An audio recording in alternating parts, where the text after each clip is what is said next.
한반도가 3cm 정도 이동했습니다. 그 영향으로 균열이 많이 생겼고요. 포항이나 견주에서 지진이 많이 일어나게 됐는데, 이번에南海 대지진이 일어난다고 하면 이것은 훨씬 규모가 크기 때문에 백두산에 분화, 폭발이 일어난다. 지금부터 30년 이내에 80% 이상 일어날 확률이 있다. 경제적인 피해도 어마어마한 피해가 일어납니다. 네, 여러분 안녕하십니까? 저는 세종대학교의 호사카 유지 교수입니다. 오늘도 일본의 여러 가지 사회적인 현상이라든가 정치적인 이야기 여러분들하고 나누고 싶습니다. 감사합니다. 예, 사실 그 다츠키료라는 만화가 이 책인데요. 이 책에서 이 사람이 그러나 실제로 말한 내용은 2025년 7월에 대재난이 온다라는 내용이고, 7월 5일이라는 것은 2021년에 그물을 큰 날짜다.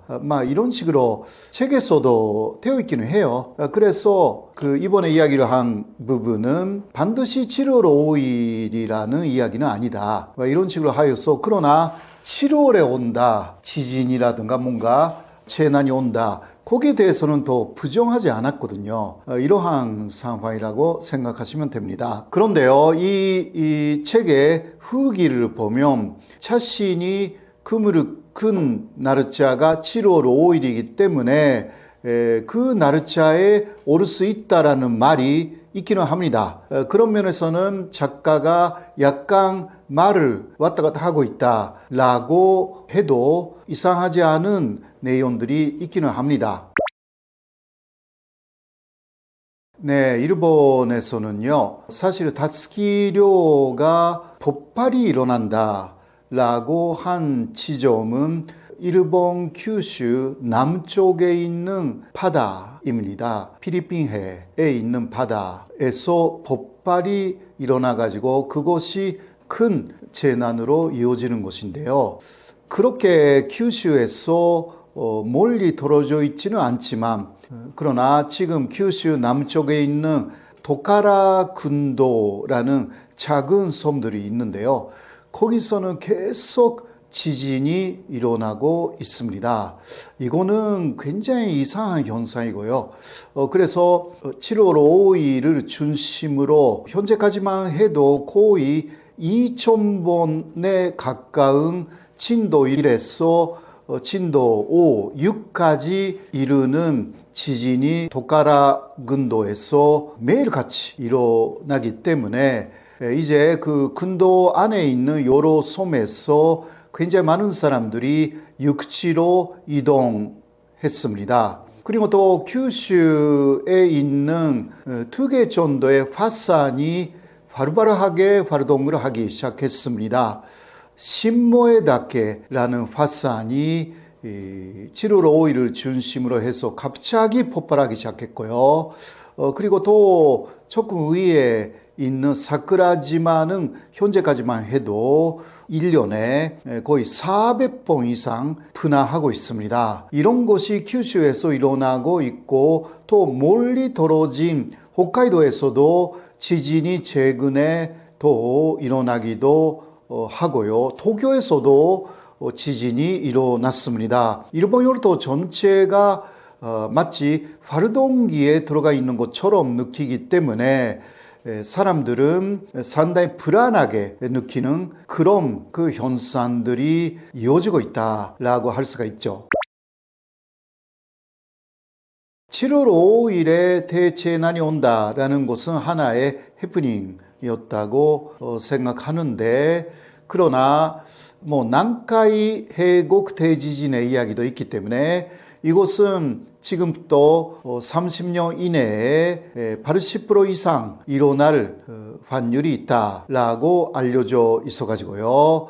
이게 일어나면 사망하는 사람은 거의 30만 명이고 또 경제적인 피해도 930조 엔, 그러니까 원으로 말하면 9,300억 조가 되는 어마어마한 피해가 일본에 일어납니다. 그리고 쓰나미도 가장 높은 곳은 동북 대지진의 3배 이상이 된다. 그래서 35m 정도의 쓰나미가 온다고. 이것은 일본 기상청의 공식 발표, 일본 정부의 공식 발표이고 매일같이 혹시나 이러한 대지진이 일어나도 대비가 있어야 피해가 많지 않기 때문에 그렇게 많은 대비를 해달라 홍보를 일본 정부가 하고 있기 때문에 이러한 부분에서 일본 사람들은 진짜 공포심을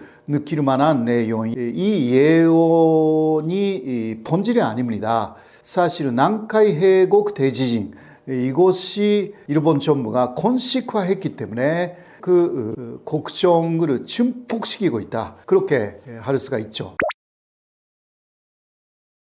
한반도가 3cm 정도 이동했습니다. 여러 가지 구조가 있어가지고요. 일본 쪽으로 향해서 3cm 정도 한반도가 움직였습니다. 그래서 그 영향으로 균열이 많이 생겼고요. 한반도에서 그래서 포항이나 견주에서 지진이 많이 일어나게 됐는데 그거는 일본의 동북 대지진의 영향이었습니다. 근데 이번에 난카이 해곡 대지진이 일어난다고 하면 이것은 훨씬 규모가 크기 때문에 한반도가 20cm 정도 더 일본 쪽으로 이동할 가능성이 있다, 이렇게 연구자들은 이야기를 하고 있고요. 그 경우는 역시 심한 균열이 한반도 아래에서 일어나가지고 한반도에서도 더욱더 지진이 일어나기 쉽게 될 것이고, 또 한반도에 있는 활화산의 활동이 활성화되어서 백두산의 분화라든가 이런 것이 가끔 이야기가 나오지 않습니까? 그러한 가능성도 배제하기 어렵다라는 이야기가 나와 있습니다. 네, 일본 정부는 그러한 지진이나 쓰나미가 와도 적어도 일주일 정도 살아남을 수 있는 모든 준비를 해야 한다라는 것을 계속 TV를 통해서, 인터넷을 통해서 또 지자체가 많이 그런 것을 홍보를 하고 있어가지고 결국은 비상식량이라든가 비싼 제품이 여러 가지 있지 않습니까? 이런 것을 또 일본의 유튜브에서는 무엇을 사야 되는가, 무엇을 준비해야 되는가 라는 것을 계속 유튜브를 통해서 내보내는 분들이 요새는 많아지고 있습니다. 그래서 걱정을 거의 하고 있지 않았던 분들도요, 그런 분위기가 있기 때문에 이제 비싼 식량 3일치를 샀다라든가 그런 이야기를 저는 직접적으로 듣고 있습니다. 금에서 큰 내용은 2025년 7월에 대재난이 온다. 그리고 그것은 동북 대지진의 3배 이상의 쓰나미가 일본을 휩쓸어 가지고 특히 서쪽 일본은 거의 물에 잠기고 이러한 내용이 아닙니까? 그래서 그것을 굉장히 걱정하는 사람들이 많았고 또 홍콩이나 대만 사람들은 일본인 이상으로 분수 치리를 많이 믿기 때문에 일본 쪽에 가는 그러한 여행이 굉장히 많이 취소가 돼가지고요. 그 사태는 지금까지도 이어지고 있습니다.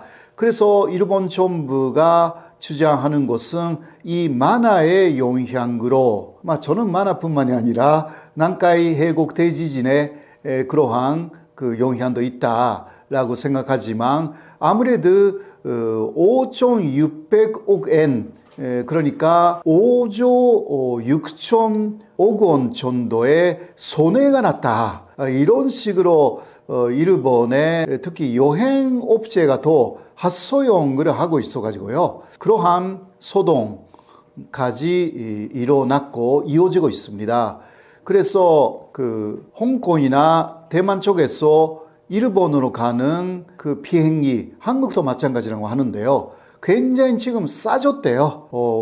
굉장히 지금 일본 가는 게 경제적으로는 아주 쉬워졌습니다. 그런 식으로 이 예원의 영향, 그리고 난카이 해곡 대지진에 대한 이것은 일본 정부의 공식 발표라는 것이 동의한 사람들의 중 영향이 크다라고 할 수가 있고, 일본 정부는 이것을 어떻게 수습할 수가 있는지 그거 오히려 고민하고 있습니다. 그런데 일본 정부는 예원의 이야기는 이거는 헛된 소문이라고 하면서도 마지막에 반드시 그래도 언제 큰 지진이 오를지도 모르기 때문에 준비는 항상 해 놓아야 합니다. 이런 식으로 더 말하고 있기 때문에 일본 사람들은 진짜 안심할 수 없다. 그런 식으로 생각하는 분위기가 쭉 이어지고 있습니다. 네, 그리고 이 책은요, 일본이 침몰을 한다고 라고 해서 나은영이라는 일본에 사시는 분이 한국에서도 출판을 했어요. 이분은 그 동북 대지진을 경험한 사람입니다. 도쿄에 살고 있었는데 그때 300km나 떨어져 있는 그 진원지에서 도쿄에서도 굉장한 그 진동이 있어가지고 그때 모든 전철이나 지하철이 all 스탑 돼가지고 이분의 남편이 집에 돌아오지 못했다고 합니다. 그래서 일본에 살면서 일본 사람들이 어떤 식으로 이러한 재난에 대해서 준비를 하고 있는지라는 것을 상세하게 해설하고 있는 굉장히 도움이 되는 책이라고 할 수가 있어가지고요. 또 제가 또 교사를 썼기 때문에 그 뒤쪽에요. 그런 인연도 있고 해서 책을 소개해 드렸습니다. 예를 들면 이재명 대통령 이번에 그 일본의 기자의 질문에 대해서 단호하게 답변을 했죠. 일본의 산케신문 기자가 독도로 분쟁 지역이라고 그런 식으로 하면서 여러 가지 질문을 이재명 대통령에게 했는데 이재명 대통령은 단호하게 독도는 한국의 고유 영토이자 분쟁 지역이 아니다라고 정확하게 답변했습니다. 아주 단호한 태도를 보였던 거죠.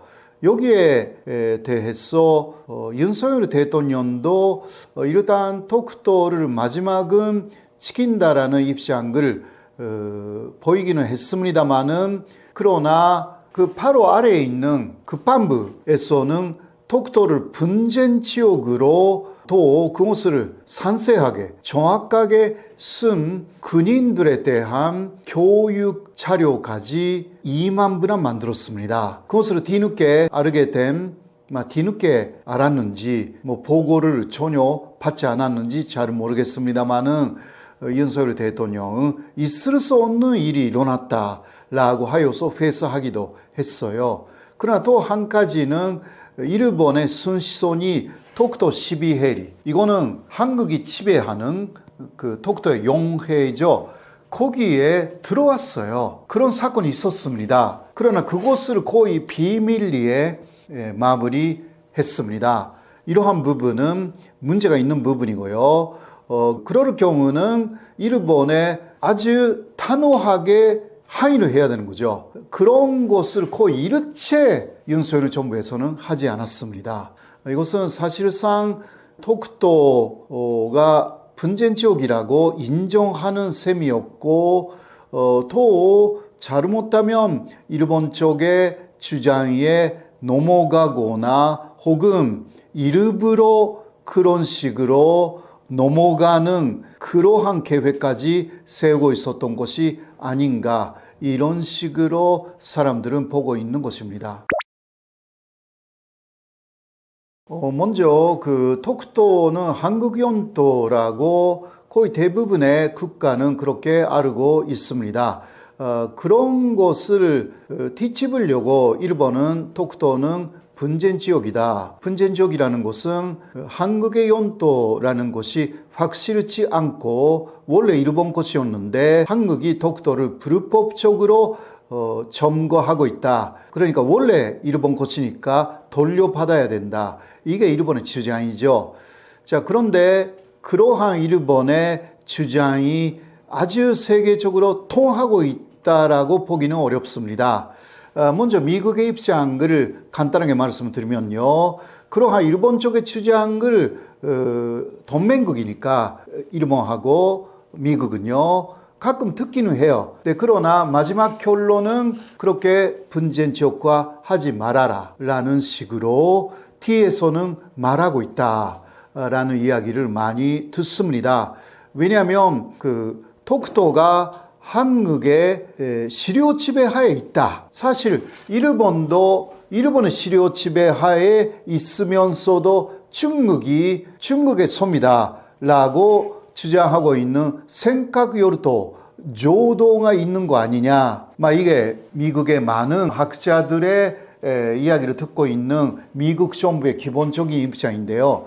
그런데 한국의 독도 시료 지배를 인정하지 않고 중국이 또 주장하고 있는 일본이 갖고 있는 생각열도 문제, 이거는 일본 것이다. 그것들은 확실하게 일본 것이다. 분쟁 지역이 아니다. 라고 하는 것은 상당히 자국 중심적인 논리에 불과하다. 거죠. 자기가 갖고 있는 섬은 그냥 현상 유지를 하려고 하고 독도에 대해서는 현상을 바꾸려고 하고 있다. 일본이. 그러니까 그러한 태도는 국제적으로 수용되지 않는다라는 것이 미국뿐만이 아니라 국제사회의 기본적인 시각입니다.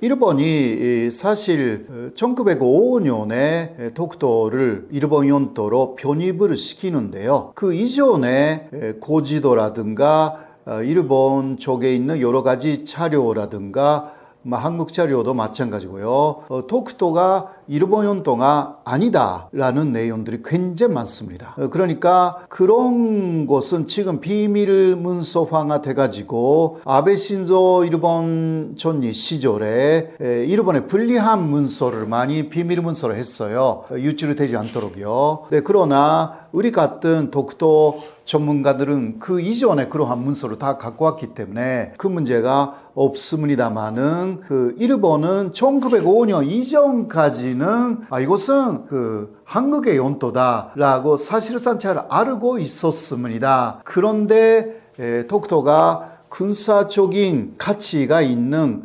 섬이고 로일 전쟁 때 독도를 군사기지로 실제로 이용합니다. 그 이후 독도를 점령하여서 일본 영토로 주장하기 시작했는데요. 그때부터 독도가 일본 영토라는 주장이 시작됐다고 생각하시면 됩니다. 그런데 45년에 또 독도를 잃었어요. 일본이 2차 세계대전 태평양 전쟁이 끝났고 일본이 패전했기 때문에 그래서 그 이후에 샌프란시스코 조약으로 독도는 한국 영토로 돌아옵니다. 그러나 일본에서는 이러한 모든 것들이 사실 독도가 일본 영토라고 주장하고 있다는 식으로 또 현재도 왜곡을 하고 있습니다. 이유는 옛날에 이권을 놓치고 싶지 않는 것이고 그리고 동해의 한가운데 독도가 있기 때문에 이거는 군사적으로 1905년에도 로일 전쟁 때 군사적 기지로 사용했어요. 사실. 그러니까 지금도 혹시 동아시아의 상황이 군사적으로 굉장히 긴박하게 움직일 경우는 독도를 군사 기지로 사용할 생각이 현재까지도 일본이 갖고 있습니다. 그러니까 한미일 건조라고 하는데 한미일이 동해에서 독도를 기지화하여서 그 삼국이 공동으로 독도를 관리하자. 이게 일본의 속셈이고 그렇게 공동 관리를 시작하면 일본이 독도에서 나가지 않게 됩니다. 이게 일본 곳이라고 또 주장하기 시작하는 거죠. 미국은 기간이 지나가면 나가죠. 그런데 한국 쪽에서 일본에게 나가달라고 해도 무슨 말이냐, 독도는 일본이 온다라고 해서 안 나가게 됩니다. 이러한 일본의 작전에 말려 들어가면 절대 안 되고요. 윤석열 정권에서는 거의 말려 들어가기 직전까지 갔습니다.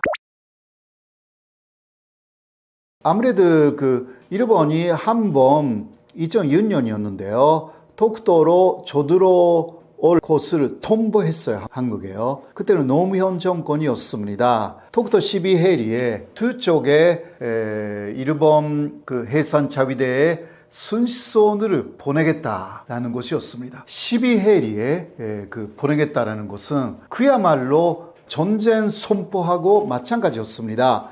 그때 고이즈미 일본 총리였고 관방 장관이 아베 신조였습니다. 아베 신조의 제의로 그렇게 독도 도발이 시작됐는데요. 그때 굉장히 긴장됐어요. 그래서 노무현 대통령 당시 16쪽에 경비정을 독도 12해리에 준비를 해가지고 명령했습니다. 조금이라도 일본 순시선이 12해리에 들어오려고 한다면 양쪽에서 일본 순시선을 협공하라. 그러니까 양쪽에서 한국의 경비전이 접근해서 일본 순시선을 푸셔라. 이렇게까지 명령을 했어요. 그래도 들어온다면 발포해도 된다. 이런 말이 있었다고 합니다. 그래서 그때 일본 정부가 오히려 겁을 먹었거든요. 그래서 독도에 가장 가까운 일본 섬 오키섬에 정박하고 있었고 독도 12해리에 들어갈 준비까지 다 마쳤던 순시선은 그냥 한국 정부의 기세에 놀란 일본 정부가 그냥 돌아와라 라고 해서 이 위기는 넘겼습니다. 그래서 당시는 한번 전쟁해서 이긴 상황이에요. 한국이요. 그러니까 그 이후 독도 12해리를 전혀 건드리지 않았어요. 일본은. 그때 그런 상황으로 사실 패배한 것이니까. 그런데 건드리기 시작한 것은 윤석열 정권이었어요. 이쪽에서 너무 안이하게 대처했기 때문에. 12해리에 조금 들어와도 전혀 항의하지 않았기 때문에. 이거는 큰 문제였습니다. 자, 앞으로 독도 12해리에 또 일본이 저들어온다면 사실상 그거 전쟁 선포예요. 그런데 이것은 현재 상황에서는 노무현 정권 때 이러한 경험이 있기 때문에 좀 더 안전하게 관리를 할 필요가 있습니다. 그러니까 12해리에 절대 들어오지 못하게 그때는 16쪽 정도의 경비정으로 막았지만 이번에는 더 많이 경비정 그리고 또 근함까지 동원시켜도 됩니다. 그렇게 하여서 12해리가 아니라 13해리라든가 그 지점에서 전혀 들어오지 못하게 포기하는 수준에서 독도를 관리하면 됩니다. 이런 식으로 하나의 걱정은 진짜 분쟁, 그러니까 군사적인 충돌이 일어나는 것은 막아야 하는 것입니다. 일본이 또 그것도 노리고 있는 부분이 있습니다. 군사적인 충돌이 크게 일어나면 무조건적으로 독도는 국제사법재판소로 가게 되어 있습니다. 국제사법재판소에 가면 안 되거든요. 분쟁 지역이면 가게 돼 있는데 우리는 독도는 분쟁 지역이 아니라 한국의 고유 영토이기 때문에 국제사법재판소에 갈 이유가 전혀 없는 것입니다. 그것을 개려고 하는 게 일본이기 때문에 우리는 독도 분쟁이라는 말을 쓰면 안 되고 그건 일본 말입니다. 우리는 독도 문제까지는 괜찮지만 분쟁이라고 하면 그거 반 정도 일본 것이다 라는 것을 인정하는 말이기 때문에 조심해야 되고 또 실제적인 군사적인 분쟁 지역으로 만들면 절대 안 된다. 그것을 하기 위해서 관리를 잘 해야 하고 긴급사태에도 안전하게 독도를 관리할 수 있는 대세가 한산되어 있어야 한다라고 말씀드리고 싶습니다. 먼저 한미일 관계에 있어서 미국은 이 한미일의 관계가 전산적으로 그리고 우호적으로 이루어지는 것을 계속 원하고 있습니다. 그러기 위해서는 독도 문제는 한일 간에 준돌로 가면 안 된다고 생각하는 것이 미국입니다. 그래서 미국이 그러한 전산적인 생각을 계속 갖고 있다고 하면 한국은 큰 부담이 없게 독도 문제를 관리할 수가 있을 겁니다. 그러나 미국 쪽에서 독도 문제는 그냥 한국과 일본이 알아서 해라 라고 하여서 완전히 관심을 끊거나 그러한 시대가 온다고 하면 이게 독도를 지키기 위해서 일본은 독도뿐만이 아니라 독도 울른도 이거는 특히 1900년대 초의 상황이지만 그 다음 한반도 전체 그 다음 중국 이러한 지정학적인 방향성 전략을 갖고 있었습니다. 그렇게 노출되는 거죠. 미국의 그러한 억제력이 사라진다고 하면 이 독도 문제가 다시 문제가 될 의료가 없지 않아 있습니다. 그때 그러면 어떻게 하느냐? 그러니까 독도를 정확하게 한국 영토로 관리하는 것 이것이 중요하고 이것은 독도가 한국 영토라는 것을 계속 세계에 알리는 연구가 먼저 중요하고 그 다음 뭔가 일어날 때 즉각 군사적으로 독도를 지킬 수가 있는 대세가 한산되어 있어야 한다. 그러니까 극경이잖아요. 독도는 극경입니다. 극경을 어떻게 평화적으로 유지하느냐라는 것을 생각해야 합니다. 독도는 섬이라기보다 대한민국의 극경인 것입니다. 이러한 인식을 한국 전체, 한국 국민 전체가 갖고 있어야 한다라고 생각합니다. 네, 사실 혐한이라는 것은요, 일본에서는 전체적으로 만들어진 내용이었습니다. 특히 2006년에 일본에서 아베 신조 1차 내각이 출범되었는데요. 그때 사실상 혐한이라는 것이 본격화가 되었습니다. 이거는 사실 의원의 일치가 아니었고 당시 아베 내각의 장관들의 후원회 회장이라든가 거의 혐한 시위를 주도하는 사람들이 들어가 있었던 사실이 있습니다. 그래서 좀 전체적으로 만들어졌습니다. 한국인에 대한 안 좋은 감정을 자극해가지고 왜냐하면 한국인이 일본에 많이 들어와가지고 오히려 일본인의 일을 뺏었다 이러한 주장이었거든요.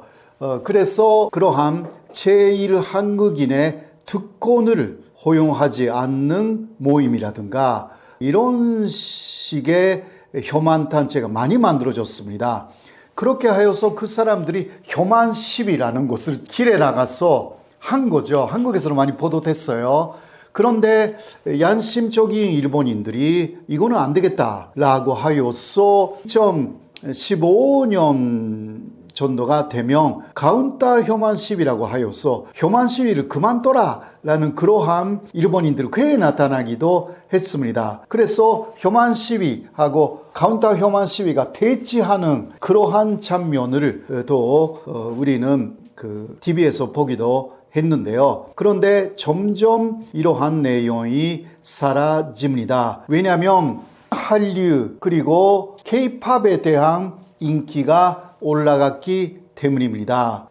지금은 BTS라든가 블랙핑크가 일본에 가면 일본의 노무크장이라고 있지 않습니까? 지붕을 갖고 있는 야구장이에요. 그게 보통 일본에서는 5만 명에서 6만 명 들어가는데 그곳을 매진시켜요. 일본 가스는 그런 거 못합니다. 예, 일본에서는 10,000명 정도 들어가는 그러한 큰 대회장에서 하는 것이 일본 가스들의 꿈이에요, 사실. 그래서 일본의 무도관이라든가 그런 데서 많이 하기는 하는데, 그러나 한국의 그러한 K-팝의 탑 스타들은 일본인들이 거의 못하는 도무쿠장 메이진라는 곳을 며칠이나 하는 곳입니다.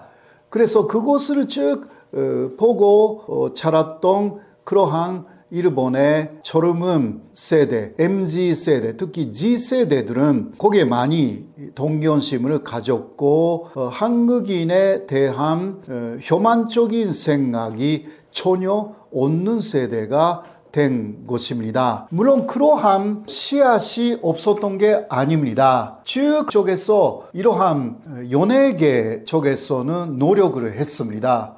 보아가 일본에 가서 브레이크 댄스를 중심으로 K-팝을 J-팝로 바꿔가지고 노래를 불렀고요. 카라라는 그룹이 일본에 가서 더 엄청난 인기를 끌었고, 카라 때문에 한국말을 섞은 노래가 일본에서 꽤 유행하게 되었고, 그 말이 뭔지 모르겠네 라고 해서 카라의 노래 가사를 이해하기 위해서 한국말을 배우기 시작했다라는 그러한 일본인들이 또 나타나기도 했습니다. 그렇게 하면서 아시다시피 배현준의 연사마 붐이 일어나가지고 굉장한 붐이 된 거죠. 배현준 씨가 일본 도쿄의 하네다 공항에 도착했을 때는 5,000명 이상의 일본인들이 바로 연사마를 맞이했습니다. 이거는 일본을 방문한 여러 외국인 스타들의 최고의 관객 동원수였어요. 그러니까 톰 크루즈도 3,000명 정도밖에 오지 않았대요. 그러나 연사마 배현준이 갔을 때는 5,000명 넘는 팬들이 공항을 메웠다라는 대기록을 세운 거죠. 그때쯤부터 이제 혐오는 있다 하더라도 한국에 대해서 너무 K-팝, K-드라마, K-콘텐츠를 좋아하는 사람들이 더 나타나기 시작해가지고 현재는 그 당시에 특히 연사마 붐을 일으킨 그 당시에 30대, 40대의 손들의 아이들이 더 어렸을 때부터 보고 다 K-뮤직, K-팝, 또 K-드라마예요. 어머니가 그러니까. 그래서 대물림을 하고 있는 것입니다. 이런 것으로 혐오이라는 것이 거의 다 사라져 버렸고요. 한일 관계를 또 좋게 만들자라는 그러한 여러 가지 노력이 지금 결실을 맺었다라고 할 수가 있습니다. 한류의 인기는 일단 이 정도로 생각하시면 돼요. 아주 좋아하는 일본 밴드는 예를 들면 뮤직, 노래를 좋아하는 사람들의 인구의 거의 15% 정도가 K-팝에 열중하고 있다. 그 정도로 생각하고 있고, 나머지 또 30% 정도까지는 K-팝은 괜찮네. 그 정도로 생각하는 사람들. 그 정도의 내용. 그러니까 15%에서 30% K-팝을 어쨌든 좋아한다 라고 하면 이것은 굉장한 영향력이라고 할 수가 있습니다. 그리고 세대 차이가 좀 있어가지고요. 아무래도 Z세대, 1995년 이후에 태어난 그러한 세대가 주로 한류 팬들이다 라고 생각하시면 됩니다. 나이가 가면 갈수록 한류 드라마라든가 또 K-팝에 별로 관심이 없는 그러한 세대가 됩니다. 그래서 세대 차이가 크다라고 할 수가 있는 것이 바로 한류 콘텐츠다라고 말씀드릴 수 있죠. 일본에서는 사람의 초점으로 맞추는 경우가 대단히 많습니다. 그렇기 때문에 K-팝이면 뭐 BTS를 좋아한다. 뭐 이거 노래라기보다 BTS를 좋아한다. 그러면 끝까지 좋아합니다. 블랙핑크를 좋아하면 또 끝까지 좋아하고요. 예를 들면 한국에서 좀 성범죄를 일으킨 그러한 사람도 있었잖아요. 그런데 그 사람의 재판을 보러 와요. 일본 팬들이. 그러니까 그거는 그 사람이 뭐를 했던 팬인 거예요. 그래서 막 일본 사람들이 어떤 가수나 배우의 팬이 되면 뭐 스토커 수준이라고 할 수 있는 정도로 쭉 좋아하게 되는 것입니다. 일본에서 예를 들면 뭐 연사만은 말할 것도 없이요. 배현진 씨. 지금은 뭐 배현진 씨는 거의 사라져 버렸잖아요. 그러니까 그 다음 배현진 씨 다음은 누구냐라는 건데 일본에서는 배현진 씨 팬들은 대체할 사람이 없다는 거예요. 예. 그러니까 지금도 배현진 씨는 사라졌지만 계속 팬이에요. 이런 현상이 조금 한국과는 다르죠. 예를 들면 또 제가 아는 일본 분은 이민호 씨를 너무 좋아해요. 이민호 씨만 나오는 드라마, 영화 다 봐요. 예. 그리고 일본에서도 그런 것을 또 CD로 바르기도 하지 않습니까? 일본어의 자막을 넣고요. 그런 거 다 계속 사요. 그리고 이민호 씨가 예를 들면 그 파친코라는 그러한 드라마에 나갔지 않습니까? 이거는 일제 강점기에 한국인들의 굉장히 고생한 인생 이야기예요. 네, 그래서 거부감이 있는 일본인들 꽤 있었다고 하는데, 그러나 그건 상관이 없어요. 그 사람에 있어서는 이민호가 이게 신이기 때문에 그래서 이민호가 하면 다 수용해. 그렇게 하여서 일본 사람들은 그 일제 강점기의 역사도 배워요. 그런 사례로서는 미스터 선샤인 있죠. 이병헌이 미스터 선샤인으로 실제 있었던 역사를 토대로 만든 일제 강점기에 들어가기 전부터 일제 강점기에 조금 들어간 후에 이야기가 쭉 있는 이야기 아닙니까? 이병헌이 주인공이 돼가지고 그거 이병헌의 팬들도 엄청나게 많아요, 일본에. 그래서 그 미스터 선샤인을 보면서 너무 놀래가지고 이러한 역사가 있었는가 라고 하여서 많이 그래도 배운 거예요. 그래서 그런 면에서는 그 한류 콘텐츠가 특히 K-팝은 그냥 노래이지만 그런 드라마나 영화를 통해서 일본 사람들이 과거의 역사를 또 아주 좋아하는 한류 스타를 통해서 배우고 있다라고 할 수 있고 이게 굉장히 그 좋은 현상. 그래서 한국 쪽에서는 이러한 부분을 많이 활용하면 어떨까 그렇게 생각합니다.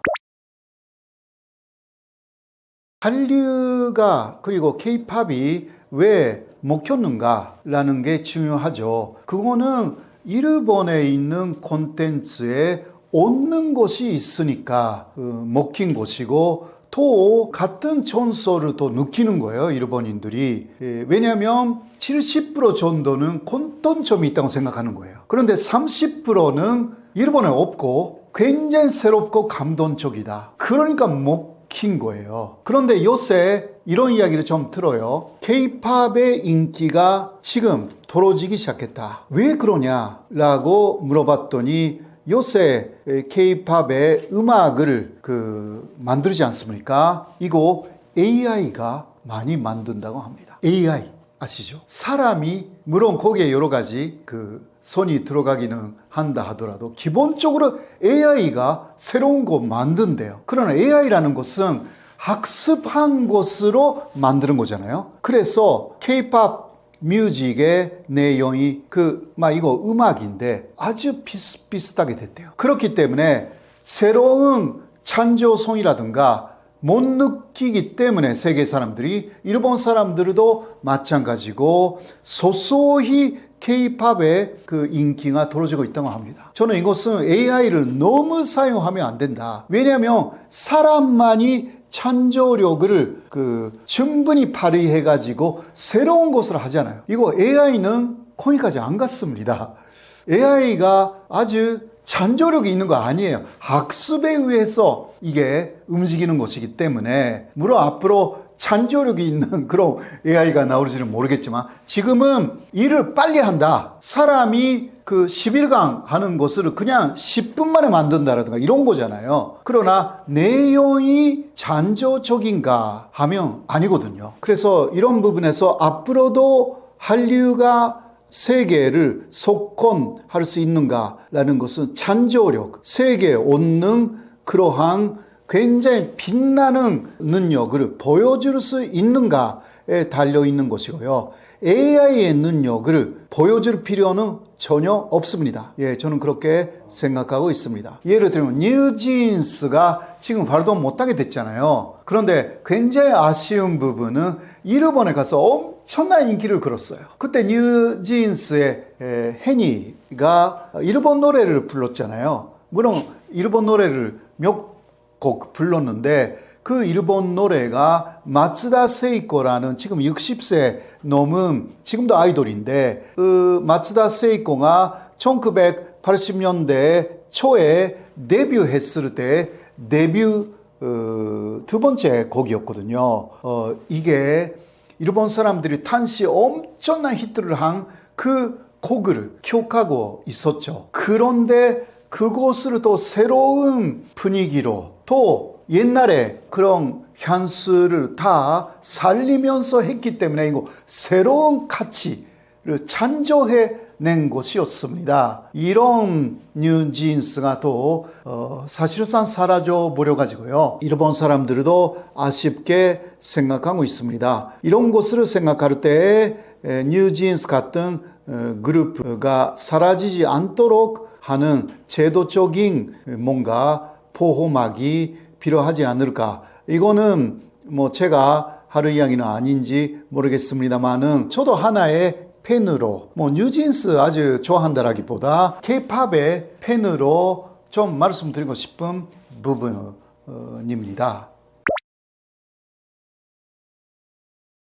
사실 요새는 그 한국도 일본도 노인분들의 생활에 여러 가지 변화가 일어나고 있다, 그렇게 할 수가 있는데요. 먼저 전통적인 그러한 입장에서 볼 때 큰 차이가 있었죠. 사실 한국의 경우는 노인분들이 거의 경제적인 힘이 없지 않습니까? 사실 지금도 이것은 마찬가지인데요. 한국에서는 아이들의 성공을 위해서 거의 노후 준비를 못하는 그러한 노인분들이 굉장히 많았고 지금도 많습니다. 그래서 이렇게 한국이 선진국이 됐는데 왜 노후 준비가 안 되어 있는가라고 굉장히 많은 분들이 이야기를 하지 않습니까? 그러나 전통적인 한국의 가족이라고 하면 노인이 된 부모를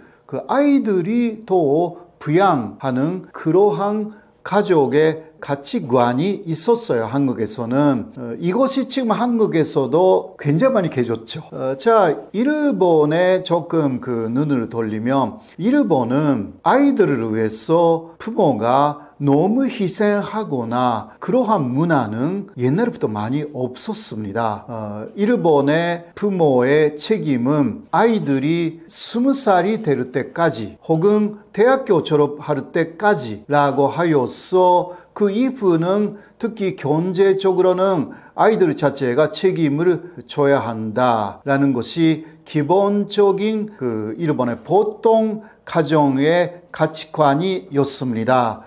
그래서 한국에서는 부모님이 그 아이들이 결혼할 때까지 혹은 결혼한 이후에도 경제적으로는 굉장히 많이 도움을 주지 않습니까? 일본은 그런 곳은 정말 없어요. 예. 오히려 예를 들면 20살을 넘었는데 일단 대학교 22세까지는 괜찮아요. 네, 그러나 고등학교 졸업해서 일을 시작했다. 그러면요 18세, 19세로 일을 하기 시작하잖아요. 일본에서. 그러면 많은 부모들이 말합니다. 그때 아직 집에 있으면 아이들에게 집세 내라고 말합니다. 이런 식이에요. 이거는 대단히 어떤 면에서는 소양적인 가치관이 라고 할 수가 있거든요. 혹은 미국의 가족을 보면 또 공이까지 집세 내라고 그런 가족이 별로 없는 것 같은데 일본은 있어요. 예. 그래서 경제적인 면에서는 부모님은 이제 노후를 우리가 준비해야 된다. 대신 노후에 대해서 아이들에게 도와달라라는 것도 없습니다. 이런 부분이 좀 다르죠. 경제적인 부분은 서로 독립하자라는 것이 기본적인 일본의 보통 가족들의 생각이고요. 한국은 전통적인 가치관으로서는 서로 연결되어 있습니다. 부모님이 어려울 때는 아이들이 돕고, 아이들이 어려울 때는 또 부모님이 돕고, 이렇게 하는 거죠. 일본은 이러한 관계가 흔하지 않습니다. 어떤 가족이 하나의 공동체라는 것이 한국의 특징이고,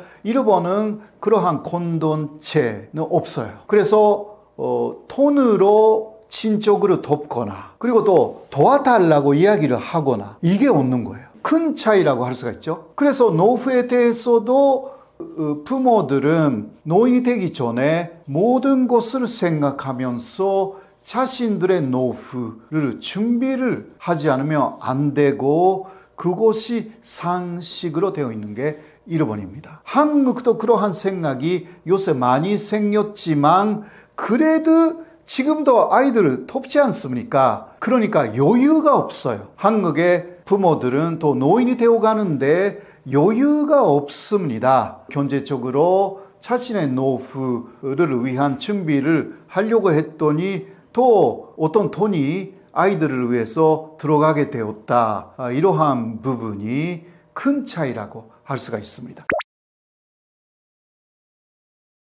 일본의 노인분들이요, 요새 범죄가 많아졌습니다. 1990년 정도에는 노인 인구에 비해서 범죄율은 2.1%라든가 그 정도의 수준이었어요. 그런데 30년 정도 지난 후 2010년대가 돼가지고 그것이 거의 10배 정도 노인 인구에서 범죄율이 20% 정도 됐거든요. 이거 조그만 범죄도 다 들어갑니다. 근데 왜 이렇게 그 범죄율이 늘어났는가라고 하면 역시 일본에서도 문제는 돈의 문제가 커요.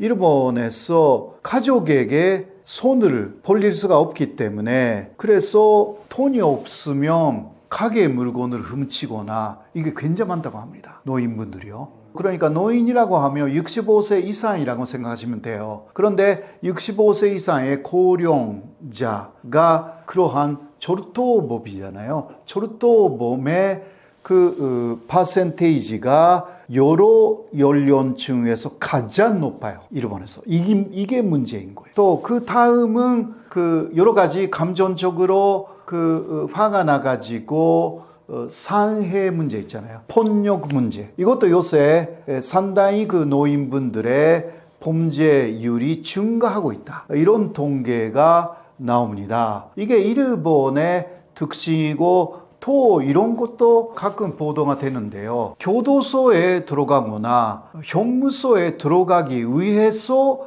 범죄를 일으킨다. 왜냐하면 거기 들어가면 밥도 먹을 수가 있고 규칙적인 생활도 할 수가 있고, 이게 혼자 사는 노인들이 많으니까 일본에서. 한국에서도 요새 늘어나고 있잖아요.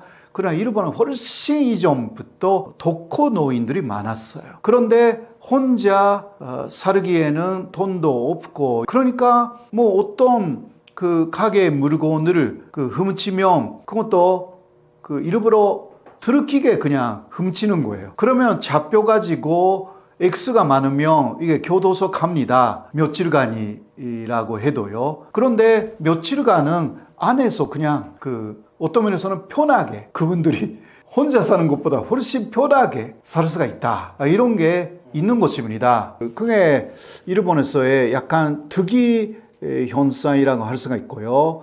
그래서 일본에서는 특히 경제적인 어려움이 많아서 범죄를 일으키는 노인 분들이 늘어나지 않도록 여러 그 지원센터가 마련이 되어 있어가지고요. 그런 지원센터 사람들이 그러한 위험성이 있는 노인들을 마을마다 좀 관리하는 시스템, 이런 것을 마련하고 있는 지자체가 꽤 있는 곳입니다. 한국의 경우는요, 노인분들이 많은 데가 시골이잖아요. 일본도 마찬가지지만 요새 한국의 노인분들의 특징은요, 시골에 가면 노인밖에 없다라는 이러한 그 시골이 굉장히 많아지고 있습니다. 그래서 일본하고 노인 범죄의 유형이 좀 달라요. 어떻게 다르냐? 일본은 노인들이 또 돈 때문에 범죄를 많이 일으키는데 한국은 그곳이 많지 않다고 합니다. 아무래도 한국은 지금도 먹고 살기에 어렵다고 하면 역시 이웃집에 가서 얻어먹을 수도 있는 그러한 사회이기도 해요. 아직 한국은요. 그러니까 그런 부분은 범죄화가 되기가 어렵다. 어떤 면에서는. 근데 요새 한국에서 굉장히 문제가 되어 있는 것은 독거노인 그리고 70대, 80대가 되어도 여성들이 굉장히 범죄에 노출되어 있다라는 이야기가 많이 화제가 됩니다.